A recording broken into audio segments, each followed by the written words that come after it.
जैसे कि आप सब लोग जानते हैं कि हमारी बोर्ड की डेट शीट आ चुकी है क्लास 12 की, और डेट शीट आने के बाद बच्चों को समझ में आता है कि अब मेरे को पढ़ना पड़ेगा। उसके बाद भी जिन बच्चों को समझ में नहीं आता ना कि मेरे को पढ़ना पड़ेगा, भाई उनको हाथ जोड़ के नमन है। तो अब जिन बच्चों को लग रहा है बीबी कि हाँ मेरे को पढ़ना चाहिए, तो भाई रिवीजन जो है ना बहुत इंपॉर्टेंट चीज होती है। अगर आपने पूरे साल, देखो बहुत सारे बच्चे मैंने ऐसे देखे हैं कि पूरे साल नहीं पढ़ते हैं, एंड में ऐसा पढ़ेंगे कि बस वो भी 90% में आ जाते हैं। ऐसे बहुत सारे बच्चे मैंने देखे हैं। तो दिमाग दिमाग की बात है, अपना अपना मन मन की बात है, लगन की बात है कि आप कैसे पढ़ते हो। तो रिवीजन सीरीज जो ये होने वाली है इकोनॉमिक्स की, ये 15 मिनट की 15 मिनट रिवीजन सीरीज है, जिसमें आपको हर एक चैप्टर के कंसेप्ट्स को, मैं फिर से फोकस करूंगा, हर चैप्टर के कंसेप्ट्स को बहुत अच्छे से रिवाइज कराया जाएगा।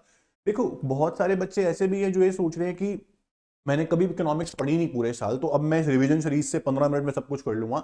तो ये चीज मैं आपको नहीं बोल सकता, क्योंकि अगर आपने बिल्कुल भी चैप्टर नहीं पढ़ा, आपने कभी चैप्टर को हाथ में नहीं लगाया है, तो भाई आप फिर go for long videos.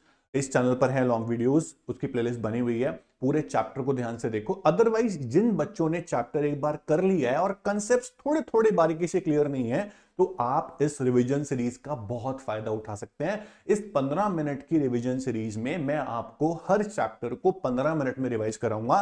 Class जो होगी वो डेली बेसिस पे होगी, रोज होगी, और रोज आपकी क्लास अपलोड होगी, आप देख सकते हैं। तो आज हम रिवीजन जो शुरू कर रहे हैं 15 मिनट की रिवीजन सीरीज, उसमें मैक्रो इकोनॉमिक्स से शुरू करेंगे। और मैं स्टेप बाय स्टेप चलूंगा, ऐसा नहीं कि पहले बजट ले लिया, फिर मनी ले लिया, फिर नेशनल इनकम ले लिया। चैप्टर नंबर 1 से लेके चैप्टर नंबर 10, 11, 12 जो भी आपकी बुक्स में है, वो सारे चैप्टर्स लगातार स्टेप बाय स्टेप रिवाइज करने वाले हैं। आज हम करेंगे मैक्रो इकोनॉमिक्स का चैप्टर 1 को रिवाइज। रिवीजन में आपको एक चीज ध्यान रखनी है बस, कि क्लास 15 मिनट की है जस्ट। उस 15 मिनट की क्लास को देखो 16-17 मिनट भी हो सकता है, टॉपिक खत्म नहीं हुआ तो करना पड़ेगा उसको। 15-16 मिनट की क्लास को भी आप बड़े ध्यान से नहीं देख रहे हैं तो कोई फायदा नहीं है। ठीक है, जिनको लॉन्ग वीडियो देखनी है, प्लेलिस्ट बनी हुई है। जिनको 15 मिनट में अपने कंसेप्ट अच्छे से रिवाइज करने हैं, वो ये रिवीजन क्लास का फायदा बहुत अच्छे से उठा सकते हैं। चलिए शुरू करते हैं रिवीजन सीरीज को चैप्टर नंबर 1 से, that is circular flow of national income. बहुत अच्छे से कंसेप्ट को समझाया जाएगा, आप लोग ध्यान देना बस। ओके, चलिए शुरू करते हैं। तो सबसे पहली चीज हमारे पास है circular flow of national income, chapter number 1 national income से। और सुनना ध्यान से, न्यूमेरिकल की क्लासेस भी यहां पर होंगी, इंपॉर्टेंट क्वेश्चंस भी बताए जाएंगे जो बोर्ड में आ सकते हैं, सब कुछ होगा एंड तक, बोर्ड तक। ठीक है, चलो शुरू करते हैं। सबसे पहले है सर्कुलर फ्लो ऑफ इनकम। ये चैप्टर समझाने से पहले मैं मानता हूं कि बच्चों को थोड़ा सा बेसिक पता होना चाहिए, दैट इज आप लोग को ये जानना है कि हमारे क्लास 12 के सिलेबस में ना सिर्फ टू सेक्टर मॉडल है।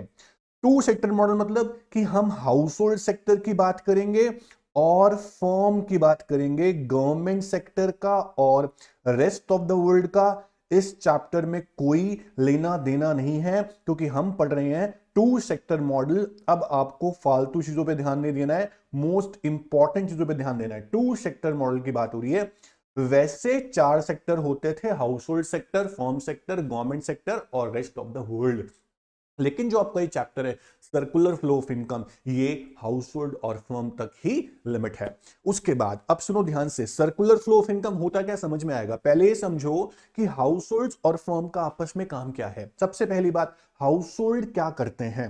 हाउस होल्ड जो करते हैं ना बेटा, वो प्रोडक्शन करते हैं, सॉरी कंजम्पशन करते हैं, और जो फर्म होती है वो प्रोडक्शन करती हैं। तो हाउस होल्ड की जो एक्टिविटी है दैट इज कंजम्पशन, ये आपको याद आएगा धीरे धीरे चैप्टर। और जो फर्म्स होती है ना, उनकी जो मेन एक्टिविटी होती है दैट इज प्रोडक्शन, और इन्वेस्टमेंट हम बोल देते हैं। तो प्रोडक्शन करने के लिए आप सबको मालूम है, अगर फर्म्स को प्रोडक्शन करना है तो प्रोडक्शन करने के लिए फैक्टर्स ऑफ प्रोडक्शन चाहिए, कुछ सर्विसेज चाहिए। तो फर्म वो सर्विस जो है ना वो हाउस होल्ड से लेती है। सर्कुलर फ्लो का मतलब क्या है कि जो जहां से जाएगा वहां पर वापस भी आएगा, साइकिल चलता रहेगा। तो हाउस होल्ड जो है ना, आप इस चैप्टर में ध्यान रखो, जो हाउस होल्ड है ना वो honours of factors of production है, उनके पास है factors of production. FOP means factors of production, that is land, labour, capital and enterprise. तो ये चार जो फैक्टर ऑफ प्रोडक्शन है ये हाउस होल्ड के पास है। इन्हीं की मदद से फर्म जो होंगी वो प्रोडक्शन करेंगी, सीधी सीधी बात है। तो सबसे पहले जो है ना फर्म प्रोडक्शन करने की बात करते हैं। देखो नेशनल इनकम चैप्टर शुरू हो रहा है आपका, तो नेशनल इनकम कैसे जनरेट होगी? जब तक इकोनॉमी के अंदर प्रोडक्शन नहीं होगा, इनकम जनरेट कैसे हो जाएगी? सोचो, दिस इज द कंसेप्ट। तो इसलिए सबसे पहला फेज प्रोडक्शन फेज होता है। मैंने कहा था आपको रिवीजन सीरीज में कंसेप्ट पे बहुत ध्यान दिया जाएगा। तो नेशनल इनकम जनरेट कैसे होगी? जब तक प्रोडक्शन नहीं होगा तब तक इनकम जनरेट नहीं हो सकती। तो सबसे पहला phase circular flow of income में मैं ये भी बताऊंगा क्वेश्चन कैसा आएगा। प्रोडक्शन फेज था जिसमें फर्म प्रोडक्शन कर रही थी, और प्रोडक्शन जो कर रही थी वो कैसे कर रही थी? With the help of land, labour, capital and enterprise. अब ये फ्री में तो नहीं आ गया होगा, प्रोडक्शन जो किया है वो फर्म्स ने किया है, तो फर्म्स ने ये factors of production house hold से हायर किए थे, तो फर्म्स उनको पैसे भी देगी उसके। तो जब पैसे देगी ना उसको बोलेंगे डिस्ट्रीब्यूशन। क्या बोलेंगे? डिस्ट्रीब्यूशन। तो हाउस होल्ड्स ने फर्म को जो फैक्टर्स दिए थे अब उसकी पेमेंट हो रही है, जो फर्म कर रही है। तो फर्म ने पेमेंट कर दी बेटा हाउस होल्ड्स को, किस फॉर्म में? रेंट, लैंड के लिए रेंट देंगे, लेबर के लिए वेजेस देंगे, है कैपिटल के लिए इंटरेस्ट देंगे, और एंटरप्राइज के लिए प्रॉफिट देंगे। तो एंटरप्रेन्योर सर्विस भी आप बोल सकते हो। तो रेंट, वेजेस, इंटरेस्ट, प्रॉफिट को बांट दिया गया। किसने बांटा? फर्म ने। किसको बांटा? हाउस होल्ड्स को। क्यों बांटा? क्योंकि हाउस होल्ड ने सर्विसेज दी थी ना भाई, तो पैसे तो लेगा। तो इसलिए इसको बोलते हैं डिस्ट्रीब्यूशन फेज या फिर इनकम फेज, क्योंकि इनकम का डिस्ट्रीब्यूशन हो रहा है। अब जो हाउस होल्ड्स को पैसे मिल गए, हाउस होल्ड क्या करेगा? किसी को पैसे मिलते हैं तो क्या करता है? वो खर्चा करता है। तो हाउस होल्ड्स अब कंजम्पशन करेंगे, अपने नीड्स और वांट्स पूरे करेंगे, और खर्चा जो करेंगे वो किस पे करेंगे? ऑब्वियस गुड्स पे करेंगे। और गुड्स कौन बनाता है? फर्म्स बनाती हैं। तो अल्टीमेटली पैसे किसके पास चले जाएंगे? फर्म्स के पास चले जाएंगे। मैंने कहा था ना, जहां से शुरू होगा वहां पर खत्म होगा, साइकिल चलता रहेगा। तो हाउस होल्ड्स ने फर्म से क्या लिया है? गुड सर्विस लिया, और उसके पैसे दे दिए। किस फॉर्म में? Consumption expenditure on goods and services. ये हाउस होल्ड ने फर्म को दिए पैसे। तो ये साइकिल चलता है। तो सबसे पहला फेज इज प्रोडक्शन फेज, दूसरा फेज इज इनकम फेज या डिस्ट्रीब्यूशन फेज, तीसरा फेज इज कंजम्पशन फेज या एक्सपेंडिचर फेज। इसको आप डिस्पोजिशन फेज भी बोल सकते हो। अब सबसे बड़ी बात बच्चे पूछते हैं, सर क्वेश्चन कैसे आएगा? तो क्वेश्चन बहुत सिंपल है, explain the phases of circular flow of income, या explain circular flow of income. आप ये समझाएंगे, तीन फेजेस समझाएंगे। सर्कुलर फ्लो ऑफ इनकम का जब क्वेश्चन आएगा तो सिर्फ और सिर्फ डायग्राम नहीं बनाना है, डिफाइन भी करना है ना। पहले इकोनॉमिक्स में हमेशा एक फॉर्मेट फॉलो करा करो, सबसे पहले मीनिंग बनाया करो, फिर डायग्राम, फिर एक्सप्लेन किया करो। अगर डायग्राम है तो बनाना पड़ेगा। तो सर्कुलर फ्लो का मीनिंग क्या हुआ, इस डायग्राम को देख के समझते हैं। Circular flow of income refers to the cycle of generation of income. सबसे पहले प्रोडक्शन फेज में इनकम का जनरेशन हो, क्योंकि प्रोडक्शन की इनकम जनरेट तो होगी। उस इनकम के जनरेशन के बाद इट्स डिस्ट्रीब्यूशन, किसको? Among factor of production. Then finally its disposition on goods and services in form of consumption expense. ये मीनिंग है। सर्कुलर फ्लो के फेजेस से ही मीनिंग बना। तो इसलिए मैंने पहले आपको फेजेस बताए, अब मैंने आपको मीनिंग बताया। ये मीनिंग आपके नोट्स में लिखा है, इसको आप देख सकते हो। Meaning, diagram and then explanation. Explanation में आप तीनों फेज एक्सप्लेन करोगे। प्रोडक्शन फेज में क्या हुआ? प्रोडक्शन हुआ और इनकम जनरेट हुई। डिस्ट्रीब्यूशन फेज में क्या हुआ? इनकम को डिस्ट्रीब्यूट किया गया। किस फॉर्म में? Rent, wages, interest and profit की फॉर्म। फिर वो पैसे मिले किसको? है हाउस होल्ड्स को मिले। तो हाउस होल्ड्स उसी पैसे से खर्चा कर रहे हैं, गुड सर्विस खरीद रहे हैं, तो उसे बोलेंगे expenditure phase on goods and services. तो जहां से पैसा शुरू हुआ, फॉर्म से शुरू हुआ, फॉर्म तक पैसा वापस पहुंच गया। This is called circular flow of national income. Correct. I hope आपको समझ में आ गया होगा। इसके बाद सर्कुलर फ्लो ऑफ इनकम के बाद आपका नेक्स्ट टॉपिक आता है स्टॉक एंड फ्लो। इसको मैं सबसे लास्ट में कराता हूं, क्योंकि कनेक्टेड टॉपिक पहले ताकि आपको समझ में आए। सर्कुलर फ्लो ऑफ इनकम के मीनिंग और फेज के बाद सबसे इंपॉर्टेंट जो है कनेक्टेड टॉपिक जो रहता है, that is types of circular flow. बहुत ध्यान से रिवाइज करना है। This is called revision. Revision में आपको रिवाइंड, वापस लेके जा रहे हैं पीछे, और चैप्टर को याद दिलाया जा रहा है। चैप्टर स्क्रैच से शुरू नहीं कराया जा रहा। अगर आपको कुछ भी नहीं आता तो आप, फिर से बोल रहा हूं, गो फॉर लॉन्ग वीडियोस। यहां रिवीजन हो रही है, तो रिवीजन मींस रिवीजन, आपको याद दिलाया जा रहा है। ओके, कुछ डाउट है तो आप कमेंट करके बता सकते हैं, मैं आपको आंसर करूंगा। सर्कुलर फ्लो ऑफ इनकम, उसके बाद रिवीजन क्लास में डाउट भी लिए जाएंगे। तो टाइप ऑफ सर्कुलर फ्लो के अंदर सबसे पहला टाइप आता है रियल फ्लो, दूसरा आता है बेटा मनी फ्लो। तो रियल फ्लो का मतलब क्या होता है, सुनना ध्यान से। रियल फ्लो का मतलब होता है कि आप सिर्फ सर्विसेज और सर्विसेज की बात कर रहे हो। हाउस होल्ड्स ने फर्म्स को, H for house hold, F for firm, household ने फर्म को फैक्टर सर्विसेज दी थी। आपको याद है मैंने बताया था अभी, हाउस होल्ड ने फर्म्स को फैक्टर सर्विसेज दी थी इन form of land, labour, capital and entrepreneur. और फर्म ने हाउस होल्ड्स को गुड्स और सर्विसेज दी थी। तो यहां पर पैसों की बात तो हो नहीं रही, पैसों की बात करनी भी नहीं है क्योंकि ये रियल फ्लो है। रियल फ्लो में सिर्फ और सिर्फ सर्विसेज की बात होती है। हाउस होल्ड ने फर्म को गुड सर्विस दी, सॉरी फैक्टर सर्विसेज दी, और फर्म ने हाउस होल्ड को गुड सर्विस बना कर दी। तो सर्विस के बदले में services, as like barter exchange, इसको बोलते हैं रियल फ्लो। एक और नाम से क्वेश्चन बन सकता है एग्जाम में, दैट इज फिजिकल फ्लो या मॉनेटरी फ्लो। तो यहां पर देखो आप, रियल फ्लो को डिफाइन किया गया है कि फैक्टर सर्विसेज दे रहे हैं कौन, हाउस होल्ड फर्म को, और गुड सर्विस दे रहे हैं कौन, फर्म्स हाउस होल्ड्स को। तो इसको बोलते हैं बेटा जी रियल फ्लो। ये आप डायग्राम बनाएंगे फ्लो चार्ट इस तरह से कि हाउस होल्ड ने फैक्टर सर्विस दी फर्म को और फर्म ने good service the house holds को, रियल फ्लो बन गया। इसमें बार्टर एक्सचेंज हो रहा है। अब लेकिन जब मनी फ्लो समझाया जाता था, आपको याद दिलाता हूं मैं, मनी फ्लो में क्या होता था कि हाउस होल्ड गुड सर्विस लेके बैठे हुए हैं फर्म से, तो उसकी पेमेंट करेंगे इन फॉर्म ऑफ कंजम्पशन एक्सपेंडिचर, पैसा आ रहा है, मनी फ्लो में पैसे की बात कर रहे हैं। फर्म ने हाउस होल्ड से फैक्टर सर्विस ली थी तो फर्म उसकी पेमेंट करेगी इन form of rent, wages, interest, profit. दोनों जगह ध्यान दो, पैसों की बातें हुई हैं। पैसों की बातें क्यों हुई है, क्योंकि ये मनी फ्लो है।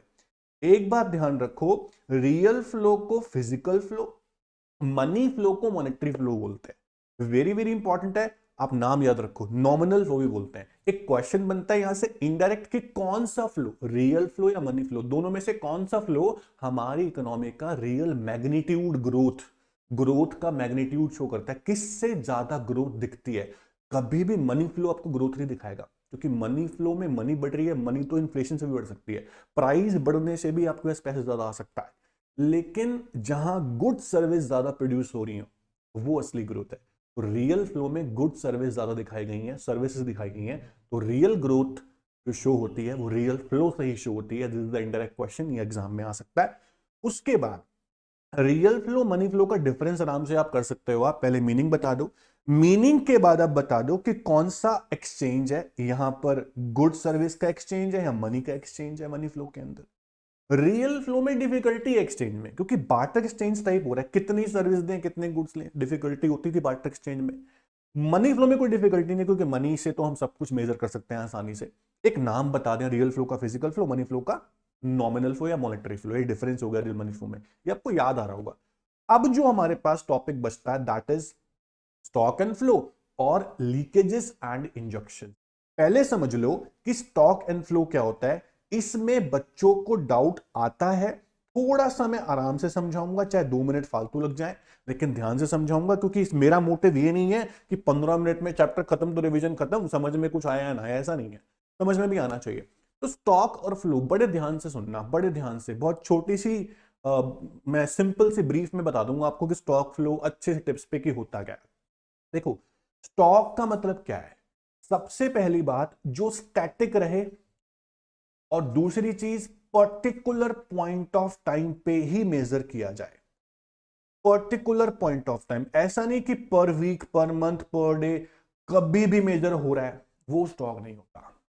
स्टॉक हमेशा पर्टिकुलर पॉइंट ऑफ टाइम पे ही मेजर होता है। आप बता दो कि कंपनी की बैलेंस शीट कब बनती है, 31 March, at the year end ही बनती है ना हमेशा। ये तो है नहीं कि जून में बन जाएगी, या फिर हम बोलते हैं कि फेब में बन जाएगी, 31 मार्च को ही बनेगी ना। तो पर्टिकुलर पॉइंट ऑफ टाइम है, तो balance sheet is stock concept. कुछ चीजें होती हैं जो ओवर पीरियड ऑफ टाइम होती हैं, वो फ्लो होती हैं, ओवर पीरियड ऑफ टाइम होती हैं। जैसे कि मैंने बोला आपको बेटा जी, profit of a firm, loss of a firm, profit हो लॉस हो, इनकम ऑफ फर्म, इनकम आनी, इनकम का कोई टाइम पीरियड फिक्स नहीं है, इनकम कभी भी आ सकती है, किसी की पर डे, किसी की पर मंथ, किसी की पर ईयर, किसी की पर हाफ, 15 डेज में भी आ जाती है। तो इनकम हो, प्रॉफिट हो, लॉस हो, प्रोडक्शन यानी जीडीपी, कोई पर्टिकुलर पॉइंट ऑफ टाइम नहीं कि इस दिन ही बनाएंगे हम। हम पर मंथ मेजर कर सकते हैं उसको, मेजरमेंट की बात हो रही है। प्रोडक्शन, इनकम, लॉस, प्रॉफिट, ध्यान दो इन सारी चीजों को over a period of time का मतलब क्या है कि साल में, ड्यूरिंग द ईयर, कभी भी पर मंथ, पर डे, पर वीक, पर आवर कैसे भी मेजर कर सकते हो। वो फ्लो कॉन्सेप्ट्स होते हैं, फ्लो वेरिएबल्स होते हैं। जिनको पर्टिकुलर पॉइंट ऑफ टाइम पे ही करते हो वो स्टॉक कंसेप्ट होते हैं। मैंने बोला balance in your bank account, जब भी बैंक आपके अकाउंट बैलेंस को मेजर करेगा तो ध्यान देना साथ में डेट और टाइम जरूर आपको लिख के देगा कि इस टाइम पे इस दिन इतना बैलेंस था। तो पॉइंट ऑफ टाइम पे मेजर हो रहा है भैया, उसको इंटरेस्ट कैलकुलेट करना है, इसलिए पॉइंट ऑफ टाइम लेके चल रहा है वो। तो bank account balance stock concept. एक और देसी तरीका याद करने का, जो पड़ा हुआ है ना, जो पड़ा हुआ है वो स्टॉक है, जो फ्रीक्वेंटली बार बार चेंज हो रहा है वो फ्लो है। गोडाउन में कुछ चेयर्स का स्टॉक पड़ा हुआ है, स्टॉक कंसेप्ट। कुछ सेल हो रही है शोरूम में जाके, वो फ्लो हो रही है, फिर समझ रहे हो। तो flow keeps on changing, stock remains static. ये डिफरेंस होता है स्टॉक फ्लो में। अगर मैं आपसे एक छोटा सा क्वेश्चन पूछूं, नेशनल वेल्थ और नेशनल इनकम, स्टॉक कौन सा है, फ्लो कौन सा है? Income is flow always. Savings, देखो इनकम के जो भी पार्ट है, इनकम का पार्ट सेविंग है, प्रॉफिट है, लॉस है, सेविंग है, ये सारी क्या है, इन्वेस्टमेंट है, फ्लो है। लेकिन अगर कोई वेल्थ है, एक पॉइंट ऑफ टाइम पे बना के अपने वेल्थ अपने खड़ी कर दी, स्टोर कर ली, वेल्थ तो पड़ी हुई है, स्टॉक स्टॉक है वो, है ना। Income is flow. इस तरह से आप डिफरेंशिएट कर सकते हो स्टॉक में और फ्लो में। वेरी वेरी इंपॉर्टेंट है, एग्जाम में आने के पूरे पूरे चांस होते हैं इसके। उसके बाद एक टॉपिक बचता है आपके पास, लीकेजेस एंड इंजेक्शन। इस चैप्टर का ये लास्ट टॉपिक है। लीकेजेस का मतलब क्या होता है, जो वेरिएबल्स, जो आइटम आपके सर्कुलर फ्लो ऑफ इनकम को कम कर देते हैं वो लीकेज होती हैं। जो आपके सर्कुलर फ्लो ऑफ इनकम को बढ़ा देती हैं वो आपकी इंजेक्शंस होती हैं। हमने पढ़ा है two sector model, household और फर्म। हाउस होल्ड जो है ना वो सेव करते हैं, और जो फर्म होती है ना वो इन्वेस्ट करती है ना।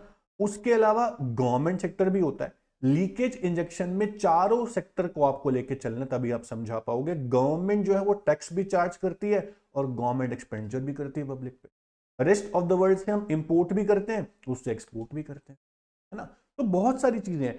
अगर मैं बोलूं सेविंग्स, टैक्सेस और इंपोर्ट्स, ये तीनों लीकेज है, ठीक है।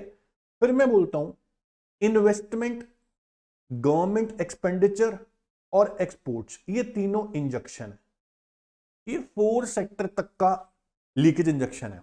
अगर मैं सिर्फ 2 सेक्टर की बात करूं, हाउस होल्ड और फर्म, तो सिर्फ ये होगा और ये होगा, क्योंकि गवर्नमेंट तो टैक्स ले रही है, गवर्नमेंट कहां से आई 2 सेक्टर में।